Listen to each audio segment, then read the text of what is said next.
Ford ഇന്ത്യയിലേക്ക് തിരിച്ചെത്തും എന്നുള്ള ചില ഓൺലൈൻ മാധ്യമങ്ങളൊക്കെ റിപ്പോർട്ട് ചെയ്തിട്ടുണ്ട്. അപ്പോൾ എൻ്റെ ഒരു ഫ്രണ്ട് ചോദിച്ചു എന്താണ് റിയൽ അവസ്ഥ എന്ന്. അതിനുത്തരം നൽകുന്നതിന് മുമ്പേ 2-3 കൗതുകമുള്ള കാര്യങ്ങൾ പറയാം. ഫോർഡ് ആദ്യമായിട്ടാണോ ഇന്ത്യയിൽ വന്നിട്ട് തിരിച്ചു പോണത്? അല്ല. 1926 അവർ, അതായത് നമുക്ക് സ്വാതന്ത്ര്യം കിട്ടുന്നതിന് മുമ്പ് ഫോർഡ് ഇന്ത്യ പ്രൈവറ്റ് ലിമിറ്റഡ് എന്നുള്ള FIPL എന്ന് പറഞ്ഞ കമ്പനി ഇവിടെ ഓപ്പറേഷൻ സ്റ്റാർട്ട് ചെയ്തിട്ടുണ്ടായിരുന്നു. പക്ഷേ നഷ്ടമാണെന്ന് കണ്ടിട്ട് അവർ തിരിച്ചുപോയി. അപ്പോൾ ഒന്ന് ആലോചിച്ച് നോക്കുക, 1926 എന്ന് പറയുമ്പോൾ 99 വർഷമായി.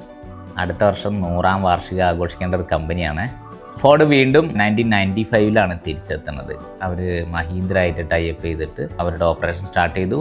ഫോർഡായിട്ട് ബന്ധപ്പെട്ട രണ്ടാമത്തെ കൗതുകം എന്താണെന്ന് അറിയാം, ഇന്ത്യയിലായിരുന്നു അവരുടെ സാലറീഡ് എംപ്ലോയീസ് ഏറ്റവും കൂടുതലുള്ള രണ്ടാമത്തെ കേന്ദ്രം. ഒന്ന് US ഒരു കാറ് പോലും വിൽക്കാതെ അവർ 550 കോടി ലാഭം ഉണ്ടാക്കിയിട്ടുണ്ടായിരുന്നു 2021 മറ്റോ. അതായത് ഇപ്പോഴും അവർ എക്സ്പോർട്ടിങ്ങിൽ ശ്രദ്ധ കേന്ദ്രീകരിക്കുന്നുണ്ട്.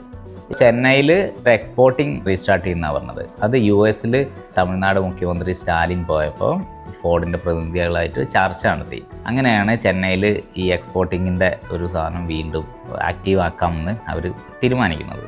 അപ്പോൾ സമീപ ഭാവിയിലൊന്നും ലോക്കൽ പ്രൊഡക്ഷനോ ലോക്കൽ ഓപ്പറേഷനോ ഫോർഡ് സ്റ്റാർട്ട് ചെയ്യാൻ ചാൻസ് ഇല്ല.